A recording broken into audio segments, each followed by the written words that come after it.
ننگے شخص کو کپڑا میسر آ گیا تو اب اس کی نماز کا کیا حکم ہے؟ مثلا کوئی شخص ننگے بدن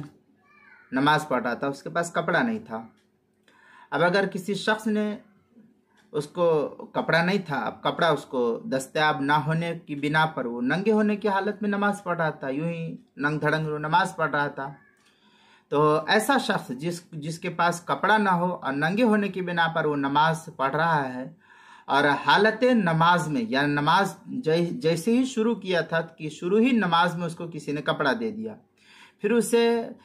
بقدر سطر جتنی اس کو ضرورت تھی، سطر کو چھپانے کے بقدر اس کو کپڑا میسر آ گیا، کسی نے دے دیا، ہدیہ دے دیا یا کچھ بھی کر کے اس کو دے دیا، تو اب اس کی نماز جو ننگے ہونے کی حالت میں شروع کی تھی وہ نماز فاسد ہو جائے گی۔ اب کپڑا پہن کر کے دوبارہ سے اس نماز کو ادا کرے گا۔ چنانچہ مراقی الفلاح میں ہے وَوَجَدَ أَنَّ الْعَارِ سَاتِرًا يَلْزَمُهُ الصَّلَاةُ فِيهِ، یہ مراقی الفلاح کی عبارت ہے، پہلی جلد صفحہ 179 در مختار جو زکریا بک ڈپو دیوبند کا ہندی نسخہ ہے، پہلی جلد اس کے جو زکریا بک ڈپو دیوبند کا ہندی نسخہ اس کی دوسری جلد صفحہ 362 کتاب المسائل پہلی جلد صفحہ 391 پر اس کو نقل کیا گیا ہے۔